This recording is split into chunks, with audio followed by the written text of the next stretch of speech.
Why do we get so surprised when people take their masks off? Why do they look so different from what we've imagined? Well, let's find out. The first thing we need to understand is that we are making a prediction of how that person's face actually looks like. This predictive mechanism is called amodal completion, and it is central to humans' ability to navigate this world. It is automatic and unconscious. Now, I want you to just look around. You can see a lot of things which are partially hidden, occluded, just like faces with masks on. And I want you to realize that when you look at them, you fill in the parts that you can't directly see. You create a predictive mental image. From where I'm standing, I can see half of my bedroom door, but I know that the rest of the door is there, right? I create a mental image of what's hidden. This process occurs so automatically because it is so constant in our daily lives, and we need it to be able to navigate our world. Imagine that everything that was out of your line of sight was just perceived as a black void. We wouldn't get very far, would we?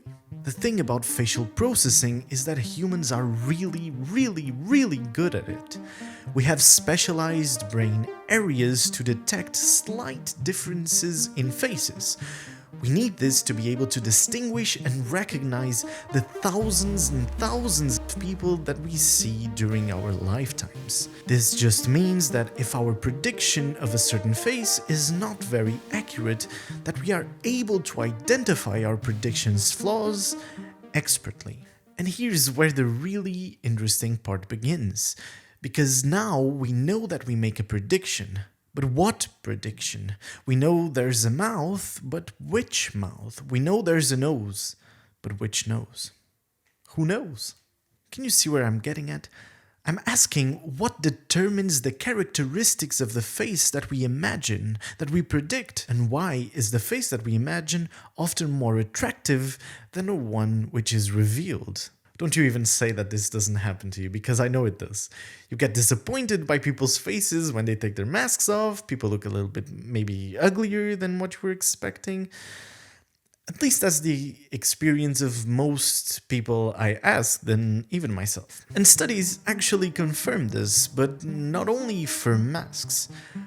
When people are shown images with lower contrast, lower resolution, or with partial occlusions of their face, those faces are perceived as more attractive.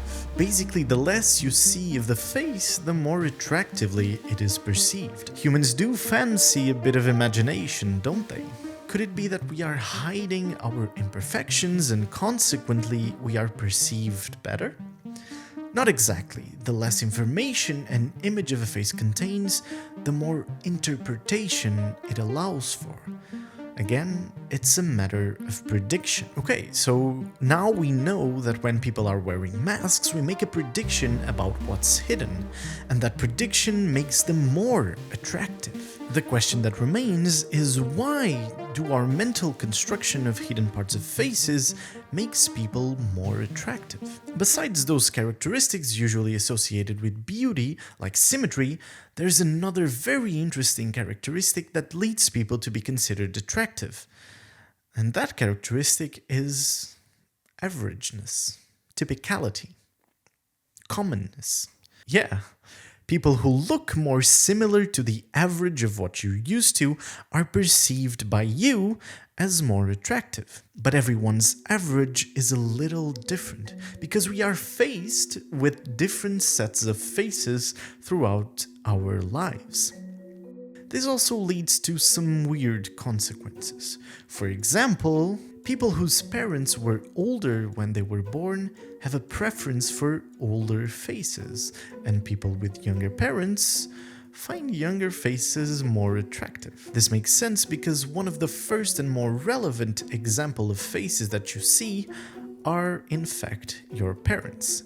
Yeah, it's a little bit weird that your attractiveness judgments are in part based on your parents' faces.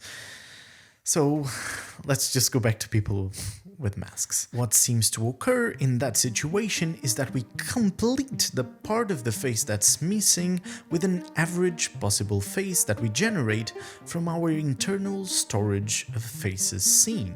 We create the remainder of the face as an average example of what we have already seen that is inspired by the part of the face that we can see. And that constructed face will by definition be more attractive than average because you are creating a face that is directly tailored by you based on your previous experience of faces. And that is why so often you get disappointed by reality and people don't really look as you expect them to. I just need to mention something really interesting to me before I end. While researching this video, I was faced with a question. How much of what we think we see is just our mind filling in the spaces which are hidden? How much of our supposed knowledge are just imagined faces behind masks?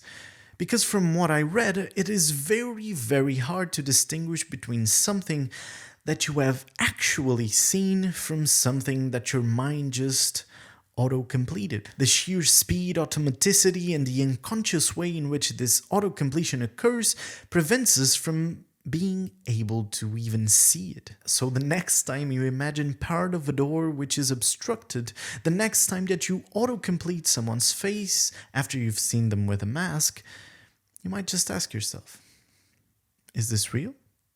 Or I'm just imagining it?